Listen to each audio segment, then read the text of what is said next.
मुख्यमंत्री डॉक्टर मोहन यादव ने कहा कि प्रधानमंत्री नरेंद्र मोदी के नेतृत्व में हमने संभाग स्तर पर रीजनल इंडस्ट्री कॉन्क्लेव और प्रदेश स्तर पर ग्लोबल इन्वेस्टर समिट का आयोजन किया,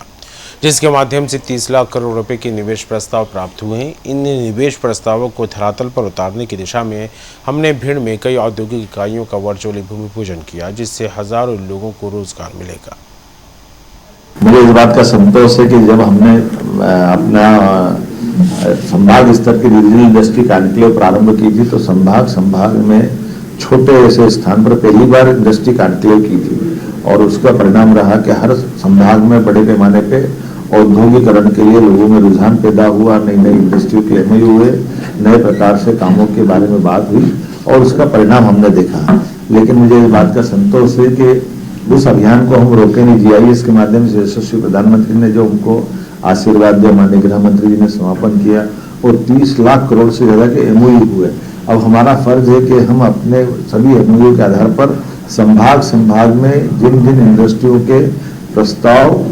नीचे जमीन पे उतर करके जमीन के आवंटन के साथ उस पर आगे काम के लिए अवसर दे रहे हैं, तो मैं उन सारे अवसरों के आधार पर भूमि पूजन के काम भी प्रारंभ कर रहा हूँ। जैसे बीते कल अर्थात 21 तारीख को मैं ग्वालियर के अंदर भिंड जिले में पालनपुर इंडस्ट्रियल बेल्ट में भूमि पूजन में स्वयं शामिल हुआ और वहां से लगा करके 11 इंडस्ट्रियां एमएसएमई की, मुरैना की 7 इंडस्ट्रियां रेडीमेड गारमेंट्स की,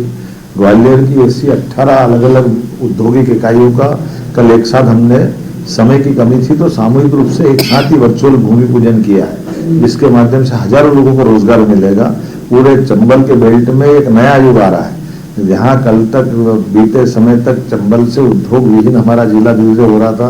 और कई प्रकार से रोजगार के अवसरों के अभाव में पलायन होता था, युवाओं का, बेरोजगारों का, गरीबों का, सबको रोजगार भी मिलेगा और रोजगार के आधार पर प्रदेश में चंबल के सभी जिले भी समृद्ध होंगे। अब 25 तारीख को उज्जैन संभाग के अंदर हम बहुत सारी इंडस्ट्री को भूमि पूजन कर रहे हैं, अर्थात इस संभाग में हम ये क्रम चालू कर रहे हैं। जिन जिन स्थानों पर हमने अपने इंडस्ट्रियों को औद्योगिकरण के लिए जमीन का आवंटन किया है, उनकी प्रक्रिया पूरी होती जा रही है और ये पूरे साल चलने वाला है। लगभग 8 महीने आगे तक हर महीने हमारी उद्योग और रोजगार वर्ष हमने घोषित किया है, तो इस क्रम को लगातार जारी रखेंगे। पूरे प्रदेश के अंदर जितने के एमओयू हुए हैं, अधिकांश जमीन धरातल पर उतरे, हम इस दिशा में काम कर रहे हैं।